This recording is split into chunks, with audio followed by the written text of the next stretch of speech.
给我瞄准了打！少林武僧蒲东东一脚定乾坤，一招力大无穷的少林金刚腿，踢断了国际顶尖泰拳王的脖子，瞬间俘获了一名美少女的芳心。这才是少林寺武僧应该有的样子。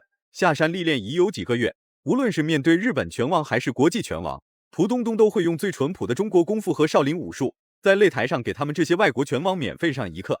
实力很强，作战计划缜密，战术打法更胜一筹。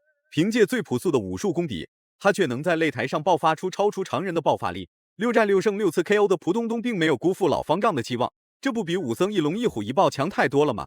接下来蒲东东将会迎来更强大的敌人，此人便是来自塔吉克斯坦的菲尔道斯。别看他样貌平平，看上去没什么实力，真要是以貌取人的话，那么就大错特错了。菲尔道斯是国际预选赛的预备人员，也算是塔吉克斯坦擂台主力，能被称为是主力人员的算是他们国家数一数二的顶尖选手。这一次蒲东东算是遇到了个硬茬，话就不多说了，来让我们欣赏一下少林武僧的精彩表现。金色拳套是蒲东东，黑色拳套是菲尔道斯。天山体育馆，我是东尼，我是董江涛。本场比赛是71公斤级自由搏击规则的超级战，红方选手来自中国的蒲东东，蓝方选手是来自塔吉克斯坦的菲尔道斯。蒲东东呢，峨眉传奇这应该是第3次比赛，而且都是峨眉传奇的战绩全。蒲东东在国际赛场已经打了52场比赛，其中有40场胜利，9次 KO。最近的战绩是6连胜，且场场都是 KO。只能说23岁的蒲东东越来越强大。面对眼前这位国际预选赛的预选人员，蒲东东内心其实非常紧张，只能通过猛打猛冲的方式打消心中的顾虑。那时候遭到很多身边人的质疑，就认为说，哎，你现在这个做的也不错，如果你要转行的话，就等于从零重新开始。这是为了自己喜欢的这个运动和爱好啊，不顾一切、奋不顾身的投入进去。蒲东东的武术根基是中国功夫和少林武术，毕竟他在少林寺待了好多年，学到了很多传统武术的经典招式，再加上后期进行的武术散打训练，此时的蒲东东已经成为了一名合格的搏击运动员。蒲东东最喜欢的是拨球，于是他对泰拳也进行了相应的研究，各项武术加在一起便成为了无可战胜的蒲东东。态势，而且每次进攻啊都很清晰。是的，蒲东东的力量啊相当强在以往的比赛当中啊都是以重击著称，所以我们看到啊蒲东东每一次要发力的时候，这个他的对手啊都显得相当的紧张，因为上来几个照面的这个碰撞之后啊，明显可以感觉到蒲东东的。塔吉克斯坦的选手一般都是以泰拳为核心，然而蒲东东对泰拳也是相应的了解与研究。很快蒲东东就压制住了菲尔道斯，不敢进攻的菲尔道斯，此时的他只能进行逃跑来躲闪蒲东东的进攻，除此之外也就只能用一些小伎俩来与蒲东东展开对抗。看来蒲东东拿下这场比赛只是一个时间问题。套路运动这些选手啊转行其他武术类搏击类的这个项目的话，会相当的进步相当快，因为整个身体的这个协调性啊，包括爆发力以及力量速度上都会有很好的这种基础上的优势。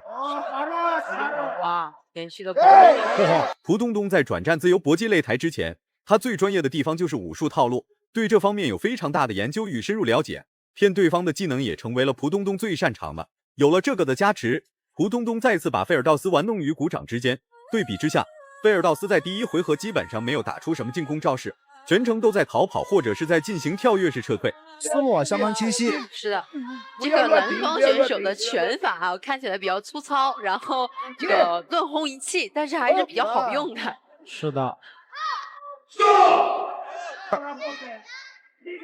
我看这个菲尔道斯是来自于塔吉克斯坦的选手，这个地区的选手包括。第二回合开始了，蒲东东的少林金刚腿并不在于他踢的有多高，而是所打出的腿法进攻力度有多重，持续的虚晃加上不断的给菲尔道斯施加压力，很快菲尔道斯脆弱的防守就被打了个稀巴烂。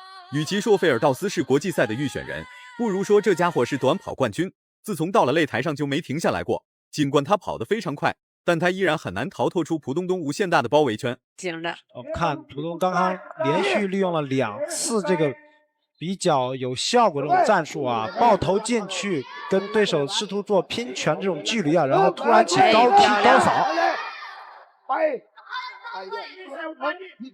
好，这个蒲东东刚才一抬腿就躲过了对方的一个很重。蒲东东打了这么多场比赛，像菲尔道斯这种选手，蒲东东还是第一次见。再加上蒲东东的武术套路特别针对这类选手，从比赛开始的那一刻起，菲尔道斯就从来没有打出过一次相应的进攻，甚至可以说连一次有效进攻都没有打出来，全部都是蒲东东在给菲尔道斯施加压力，逃跑并解决不了什么问题，只能少挨打，但最终的胜利根本就和菲尔道斯不挨边。感觉好像丧失了一些，就有几记全都扔空了。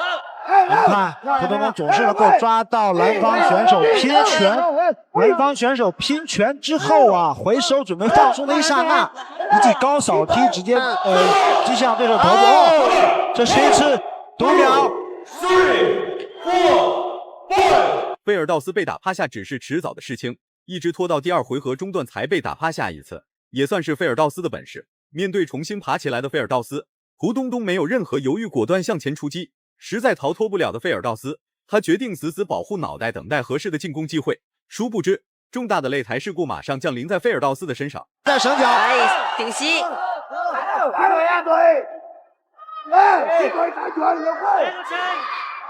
对，但是他应该放心，我们中国的运动员还是有这些基本的这个擂台道德的，不会像这个美国那个拳王梅维瑟一样。这得看每位选手在场上的表现。蒲东东不愧是从少林寺出来的，所打出的进攻招式非常经典，要么是下劈腿，要么就是高鞭腿。与此同时，脚下的步伐移动也在不断变化，这就让刚刚熟悉比赛节奏的菲尔道斯又陷入了一个非常难以逃脱的困境。蒲东东可是从高手云集的国际擂台杀出来的，要是没点真实力，岂会成为比武僧一龙还强的少林武僧？逼的对手在防御上好像受到很大的压力。是，这个蒲东东一直追着对手打哈，现在对手到这个围手边，对，比较被动。第3回合开始了，蒲东东算是已经拿下了2个回合。照这样打下去的话，第3回合不出意外的话，依然是属于蒲东东的掌握。短跑冠军不愧是短跑冠军，除了逃跑，其他的什么也不会，要么被蒲东东疯狂暴揍，要么被追着打，除此之外就是肆无忌惮的逃跑。有点像老鹰抓小鸡的感觉。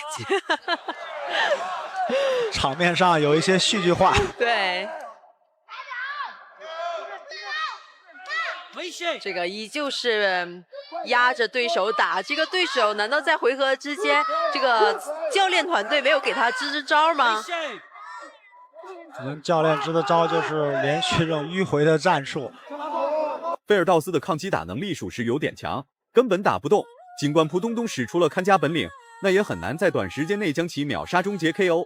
已经被暴打7分钟的菲尔道斯，此时的他依然在肆无忌惮的逃跑。俗话说逃得了和尚逃不了庙，然而蒲东东也默许了菲尔道斯的逃跑。面对一直临阵脱逃的菲尔道斯，蒲东东也不着急，不慌不忙进行逐一击破。感觉还不错这比赛，但有的比赛就是说打得不太漂亮，然后就轻易的就 KO 对手啊，或是怎样，他也感觉赢了也没有意思。打得不能尽兴。对，所以我感觉这个比赛他也是应该这么想的。蒲东东连续拳法的追击。对。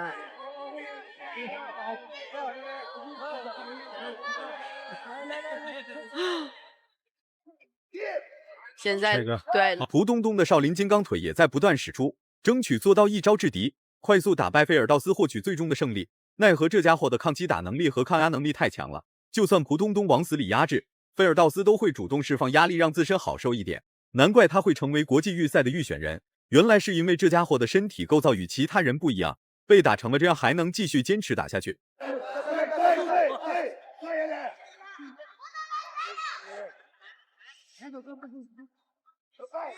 这个3个回合都这么打也挺累的。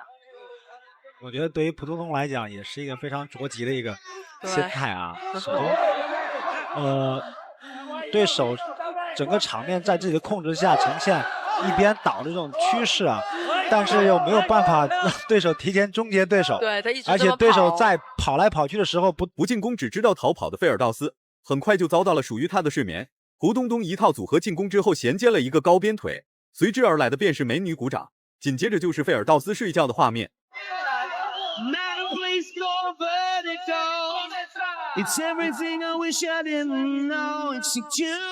接下来就让我们宣布本场比赛红方选手蒲东东第3局。最终蒲东东获得了比赛胜利。这场比赛的胜利非常不容易，蒲东东也算是倾尽所有才拿下的比赛胜利。